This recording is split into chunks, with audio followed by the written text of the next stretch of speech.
फजूल खर्ची का अंजाम। सलमा बहुत इतरा के बोली, मेरे घर में तो बहुत सारी चीजें हैं, मेरे पास तो बहुत सारे कपड़े और जेवरात हैं, लेकिन तुम्हारा घर तो बिल्कुल सादा है। सारा खामोशी से सलमा की बातें सुनती रही और कुछ न बोली। सलमा ने फिर कहा, बहन चलो मेरे साथ बाजार चलो, आज बहुत सारी चीजें खरीद लाएंगे। लेकिन सारा ने कहा, नहीं बहन, मेरे पास इतने फालतू पैसे नहीं कि बिला वजह खर्च करती फिरूं। मैं वही चीजें लेती हूँ जिनकी मुझे जरूरत होती है।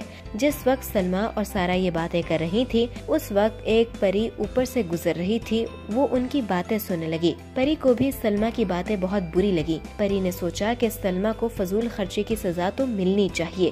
परी ने अपनी जादू की छड़ी घुमाई और सलमा के पर्स में घुस गई। अब सलमा जो भी पैसे पर्स में डालती वो गायब हो जाते। सलमा पहले तो यही समझती रही कि पैसे उससे ही खर्च हो जाते हैं, मगर जब ये अमल मुस्तकिल रहने लगा तो वो परेशान हो गई। एक दिन सलमा सारा के पास आई और उसको सारी बात बताई। सारा ने कहा, बहन तुम बहुत ही फजूल खर्च हो। सलमा ने कहा, नहीं, मैं जितने पैसे खर्च करती हूँ उससे कहीं ज्यादा पैसे पर्स में से गायब हो जाते हैं। इस तरह कई दिन गुजर गए और सलमा का हाल ये हुआ कि वो बहुत गरीब हो गई और जो थोड़े बहुत पैसे उसके पास मौजूद थे उन पैसों को सलमा बहुत देखभाल कर खर्च करती। एक दिन सलमा और सारा दोनों बैठी बातें कर रही थी।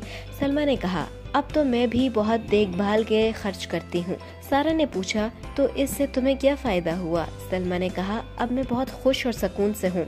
सलमा ने कहा, बहन सारा मुझे माफ कर दो, मैं तुम्हारा बहुत मजाक उड़ाया करती थी। मुझे अंदाजा हो गया है कि हमेशा देखभाल कर ही पैसे खर्च करने चाहिए। परी इन दोनों की बातें सुन रही थी। जब परी को इस बात का अंदाजा हो गया कि सलमा को गलती का एहसास हो गया है, तो परी एकदम से सलमा के पर्स से बाहर निकल आई।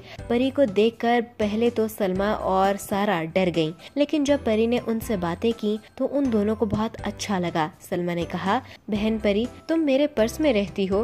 परी ने कहा, नहीं, जब मैंने देखा कि तुम सारा का मजाक उड़ा रही हो तो मैंने सोचा कि तुम्हें इसकी सजा मिलनी चाहिए, इसलिए मैं तुम्हारे पर्स में घुस गई और पैसे गायब करना शुरू कर दिए। ये सब मैंने इसलिए किया ताकि तुम पैसे मुहतात होकर खर्च करो। सलमा ने कहा कि मुझे समझ आ गई है, पैसे हमेशा देखभाल कर खर्च करने चाहिए।